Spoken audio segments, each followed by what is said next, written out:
Good afternoon, everyone. Welcome to beautiful Gulfstream Park. Ron Nicoletti along with Katie Stazak. And Katie, welcome to our Gulfstream. I haven't seen you since last Saturday, I believe. I know. I had a week off. That was nice, but I am very happy to be back, especially with this beautiful weather. A nice change from yesterday afternoon. It got a little scary. Yeah. Well, we're going to start the day with a fast-made track, a good surf course. And you know what? We have a guarantee in our Rainbow Six, which starts in race 5. We have a 10-race card, $100,000 guaranteed pool. And we were over $100,000, you know, before we had to give out, the people that had 6 out of 6. So I'm sure it'll be well over $100,000 today. And if you have that one unique ticket, you can bring down that whole $100,000 plus. So we'll see what happens. Once again, fast track. Good turf course because of the rain that Katie mentioned yesterday afternoon. But it's a beautiful day here in South Florida, so we're hoping for great racing. And you know what? There was some great racing last Saturday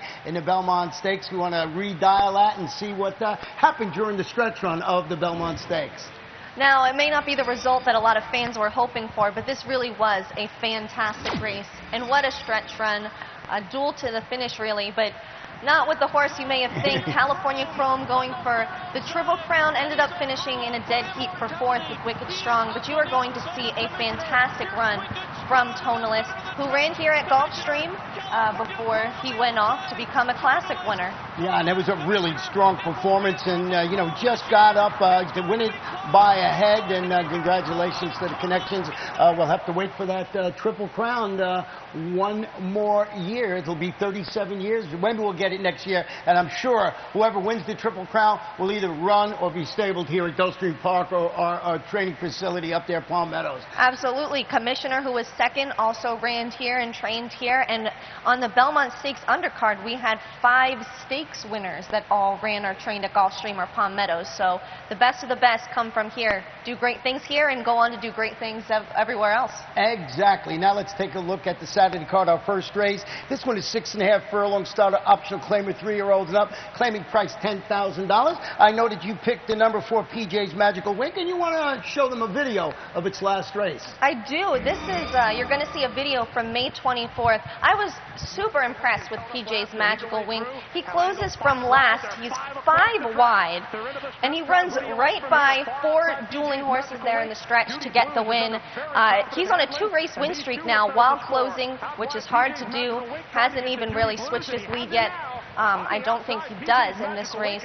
And I just like him a lot. I was really impressed by that. I went back and forth a lot in this race with the horse that you have on top, CD Gold. Ultimately, for me, I'm a numbers girl, and this came down to statistics. This horse has a 32 win percentage, which is the highest in this field. He's won 6 of 19 versus CD Gold's only won 4 of 26. And also, he has the most earnings per start of this field. So that's why I ended up going with PJ's Magical Wink. Yeah, I mean, I was torn between them too, but I did go with the 1 CD Gold. And this one is turning back to, as you mentioned, that sprint distance, set the pace. He weakened to finish sort of a disappointing 6th as the favorite. But that was against a notch tougher competition. I just like him on the inside. And, it's hard to separate these two. And if you're looking at the early wagering right now, you see them both up there at 2-1, but very early. Still 50 minutes to go before our first race. So anybody else before we flip the page and go to the second? The only one that you haven't mentioned that I had on my ticket was Glow. He was 3-1 on the morning line. He was second beaten just a half length in his last start. That was going 6 furlongs. And prior to that, he took a claiming event by 5 lengths. He has 2 wins at this distance, but he's just 3 for 20 lifetime. That was my only concern with him, but I put him on my ticket. Yeah, that's what I liked about him, too. If you look at his record, previous record at the distance, 6 previous races, 2 wins and 2/3, so 4 for 6 in the money. We're going to the turf course, as we mentioned at the top of the show. Turf course listed is good. This one, 1 mile and 1/16, claimers, fillies and mares, 3-year-olds and up, $12,500. Scratch the 5 to business, scratch the morning line favorite number 9, no, second choice, excuse me, Pour Amour, and all the main track only participants, 10, 11, and number 12. How did you see the second race, Katie? Well, the way I saw the second race is not the way it's going to play out today, because 2 of my top 3 scratched, so I scratched into this race. But my top horse did not, and that's Sweet Dreamin', a 5-year-old mare that I really like. She hasn't been worse been second in her last 3 starts, all of which have been run at this 1.1/16 distance on this turf course. And her last race really impressed me. She had the lead in the early going, and she was passed at the top of the stretch by the Business, who ended up scratching out of this race. But she didn't give in. She came back, dueled throughout the stretch, ended up getting the best of the Business, but then got passed late by a horse named Starship Shorty. I'm confident that if she gets into a duel, she's going to fight. She seems like a really hard-trying horse. She's taking the slightest of drops in class from the $16,000 claiming level to the $12,500 claiming level. I liked her a lot. Well, you know, number 2 horse in here, El Bendenat, and this one should be primed and ready, I believe, to fire a winning salvo. She returned from a 2-month freshening, finished 4th behind Sweet Dreamin' last time out. But here's a couple of stats that you might want to know. Peter Walder and John Delgado won 2 races yesterday, so the barn and the jockey are pretty hot. And here's this stat. Trainer Peter Walder is 39% with horses making the second start after a 45 to 180-day layoff. So got number 2, El Bendenat, I think it's pronounced, in the second race. Can use both of those horses we just mentioned in my early daily double ticket. Anybody else before we go to the third? I want to say that I wrote down that same exact statistic as Peter Walder, as you just mentioned. The other horse that I threw in was Grand Sabana, who's also taking a slight drop in class. But she won a $16,000 claimer here at this distance last November. And 3 starts back, she was second, beaten just a neck by Sweet Dreamin'. So well, I threw her in. We're going to go to the third. 6 furlong maiden claimants, fillies and mares, 3 and up, all clean, no scratches in the race. How did you see the third? I went with the 5, Thalamine. She's getting back on dirt after 2 unsuccessful tries on the grass, taking a considerable drop in class. And her last start on dirt resulted in a 3rd place effort. That was versus $35,000 maiden claimers. So a significant drop today. I think she may be the class of this field. Yeah, we both have her on top of our tickets for all those reasons. I used the number 2, Flashy Brass, in second, and the number 8, Guns at Dawn, in the 3rd spot. And you went with the number 7 horse in there. I did. This Key Home, a 3-year-old filly. She's another one going from turf to dirt. And her 2 most recent dirt starts produced her first 2 in the money finishes, so I think this is her preferred surface, and I'm looking for an energized effort from her today. Well, we'll go to the 4th race, and this one is back on the turf course. Turf course listed as good right now, but the beautiful sunny day here in South Florida, that turf course can be upgraded after the first race. We'll see how things play out. This one, as I mentioned, 1 mile and 1/16 maiden, claim is 3 and up, $12,500, and a horse I believe we just talked about last week in here, and that's Colonel Gian I have on top of my ticket, but you went with the number 9, No Brag, All Fact, so brag about it. Okay, No Brag, All Fact. This is the Rainbow 6 horse. If you remember, on May 31st, he was the only live ticket in the Rainbow 6, and he ended up just missing by a neck, and we had a Rainbow 6 carryover. Both of his losses, he's had 2 consecutive second-place finishes. Both of those losses were by just a neck. He was just caught on the grass, and on a race that came off the dirt, he just missed while closing. It was all at this tag, all at this distance. I think hopefully he can make up that neck and be just a neck better today. Yeah, we got our exact flip-flop in there, and then I used the 7 1/3 Key to Heaven. He's hoping to recapture it for him. He displayed, coming off the pace, that was against $16,000 types. Up, it was at Tampa Bay, but I just think if things get dicey on the front end, this horse could maybe not win it, but certainly close and grab part of it at a little bit of a price. I took a horse a little bit of a price, too, in 3rd. That's Speedy Buckaroo.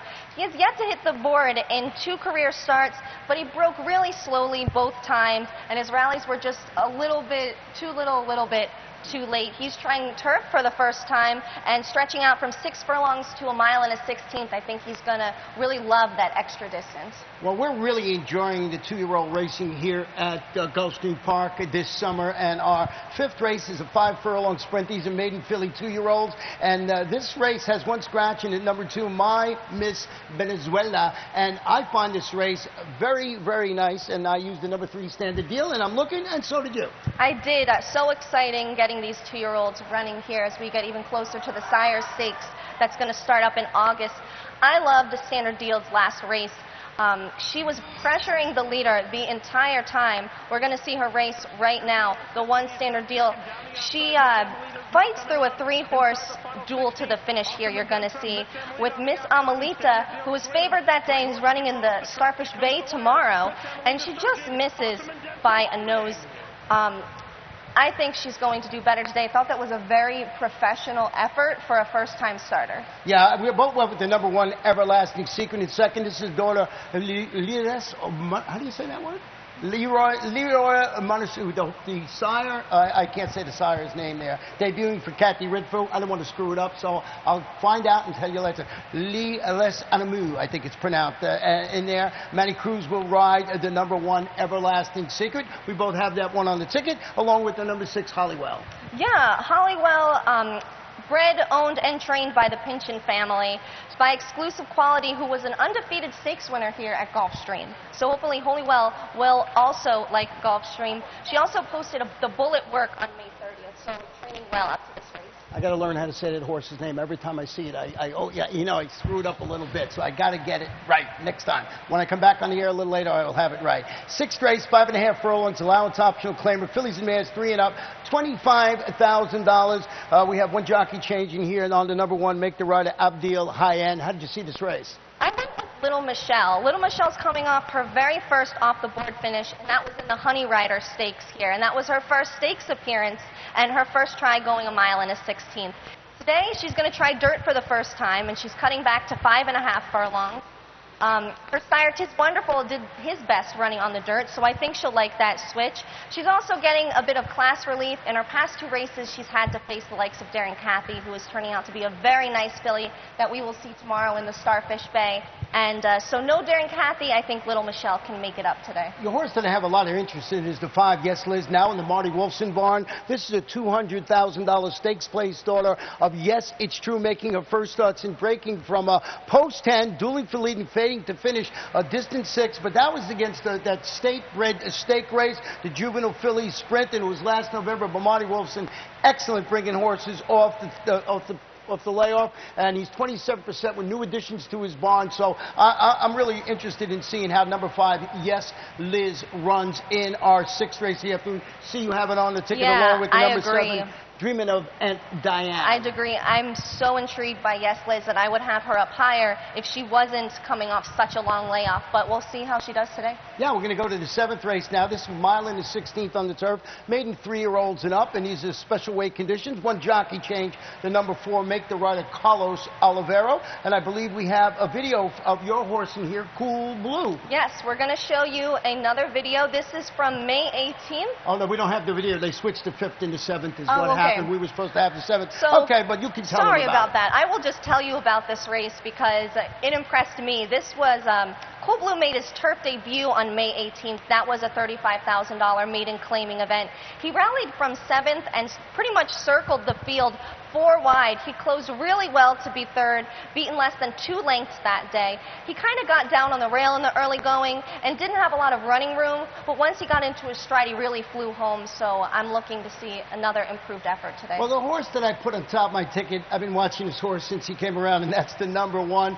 Mr. Bessalou. He's now listen to this, a $4.2 million son of AP Ending, returning to the turf in the spot where I think he could finally get that maiden victory. The 5-year-old has been really training nicely for this performance, not facing the level of competition you might have faced during our winter meeting here, the championship meeting. So I think today, I'm not sure, but I think it might be number 1, Mr. Bessalou's chance to win it in here. Got the 9, got the 11 on my ticket. What do you think about Mr. Bessalou? $4.2 million. Well, you were about to say Miss Bessalou, who I really like, Miss Bessalou, but I kept Mr. Bessalou off my ticket in favor of the 11 Trapnell Hall and the 2 Dance Marathon. Well, we're going to go to the 8th race of the afternoon, and this one, 5.5 furlongs, 2-year-olds, and I know we have a video in here, and that is a horse in here, Decabrist, breaking the 4.5 furlong track record. We're going to show that right now. I mean, it's impossible not to be impressed by this race. Yeah, that was really just cruising. Absolutely cruising. He ran by the 2 front runners like they were standing still, and he just kept going and opened up by more than 15 lengths. Under a hand ride, breaks the track record for 4.5 furlongs. It's hard, again, not to be impressed, especially because his trainer came out and said afterwards, I thought he'd run well, but I really didn't think he was in prime condition for this race. Honestly, he could run worse than that today and still win. Yeah, this race is the Kodiak Island. It's an overnight stakes, so a lot of these horses here have already run and won. And one of those is the number 3 Kulak. This one also from trainer Gennady Dorochenko. And this one's going to face winners. He really drew clear pretty nicely. 3 wide, winners 4.5 furlong debut. And it was a pretty good time. It was 51-3, so it was right there. So maybe we'll get an all Dorochenko exactor in here. And you went with the number 1 horse. I'm Venezuelan in the third spot, in the second spot, and I wouldn't be surprised if this horse ran very, very well today. This one broke his maiden in his first start by 8.5 lengths, which would be incredibly impressive had Decabris not come out and just won up. So I really like this horse. He won by 8.5. It was a wire-to-wire win, and a lot of times, you know, these young green horses, they're still learning. They don't change their lead. This horse changed his lead even before the turn in his race. So I'm looking for a nice run from him today as well. Yeah, and he'll have Santiago Gonzalez aboard because Edgar Zayas said, see, who am I going to ride? And I think he's stuck with Decabris, and you can understand why.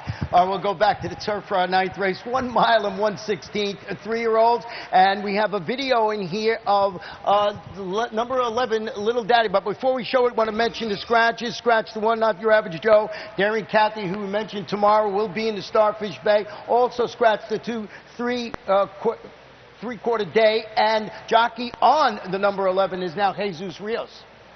I kind of wish Daring Cathy was running today. I know the Starfish Bay is probably a more logical choice, but I would have liked to see her run against the boys today. I really liked that filly. But I also like Little Daddy in here, and we're going to show you the Cerber Stakes from May 3rd. And this was Little Daddy. He was undefeated coming into this race. He runs very well in the slop. He closed from 3 wide. He really fights through the entire stretch in the slop. That's hard to do. He ends up holding 3rd, and that was, again, the first defeat of his career. Today he's going to be trying turf for the first time, and he worked really well over the grass the other day. 5 furlongs in 101-2. That was his first work on the grass. His trainer, Carlo Baccarezza, was very happy with it, and I expect him to run well today. I happened to be walking in Wednesday and watched that breeze on the turf course. I saw Carlo there with his son, Little Mike, and I said, what's going on? He said, Little Daddy's going to breeze on the turf, and if he breezes well, we're going to run him in the English Channel. And guess what? Boom, it came to fruition. So Little Daddy with the scratch of the big favorite in here today, Daring Cathy, on top of our tickets. We both had the number 9, Proud Azteca, in the second spot. Yeah, Proud Azteca. I'm throwing out his last start at Keeneland. He had a bad trip. He was very ranked. The jockey completely wrestled him back. He was not very comfortable. Prior to that, he made 3 starts here on the Gulfstream Park turf course, 2 of which were at this 1 1/16 distance. They were all in the money, 1 win, and Kitten's Joy is this horse's sire, and we all know how great of a sire Kitten's Joy has become and how well his progeny run on the turf. Yeah, I mean, it's almost unbelievable how Kitten's Joy is running the grass. But I had a long shot in here that I put in the 3rd spot, and it's a long shot I actually gave out today, 20-1 on the morning line, and that is Drover Road. This one made a bid, finished 4th behind a horse called Joe's Blazing Aaron. Nobody was beating Joe's Blazing Aaron today. So if there's a hot pace in here this afternoon, I think that this horse, Drover Road, number 10, can grab a share and with a little luck maybe score. I'm certainly using him on my Rainbow 6 ticket.